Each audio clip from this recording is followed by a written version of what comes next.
বাইকটা ওই দিক থেকে আসছিল, এবার লরিটাও নিজের পজিশন দিয়ে যাচ্ছিল।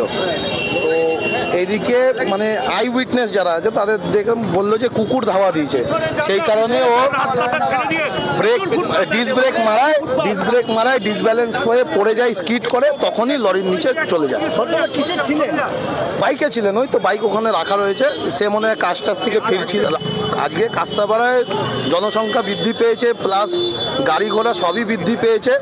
তো রাস্তা চওড়া হলে আশা করি আগামী দিনে যদি রাস্তা চওড়া করা হয় কিংবা বড় করা হয় তাহলে হয়তো কিছুটা অ্যাক্সিডেন্টকে কোনো রকম প্রশাসনিক গাফিলতি ট্রাফিক প্রশাসনের গাফিলতি কিছু নেই।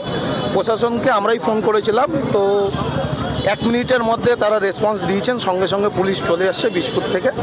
তো এটাই অ্যাক্সিডেন্টটা কন্টিনিউয়াসলি কাঁসাপাড়ায় হচ্ছে, কিছুদিন আগে মিলননগরে হয়েছিল। তো কিছু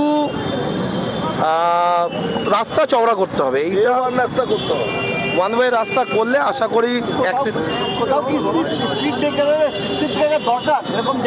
কলেজ মোড়ে, এটা আমার দেখুন আমার বাড়ি কলেজ মোড়ে তো স্পিড ব্রেকার দরকার। এখন গান্ধী মোড়ের থেকে বেশি জনবহুল মোড় হচ্ছে কলেজ মোড়, 4 রাস্তার মোড়। কলেজ মোড়ে স্পিড ব্রেকার দরকার এবং একটু ট্রাফিক কলেজ মোড়ে হলে খুবই ভালো হয়। কলেজ মোড় এবং এই সারদা স্কুল মোড় মাথায় এই 2 জায়গায় স্পিড ব্রেকার দরকার। এখানে ছিল স্পিড ব্রেকার কিন্তু ওটা প্লাস্টিকের থাকায় ওটা নষ্ট হয়ে গেছে।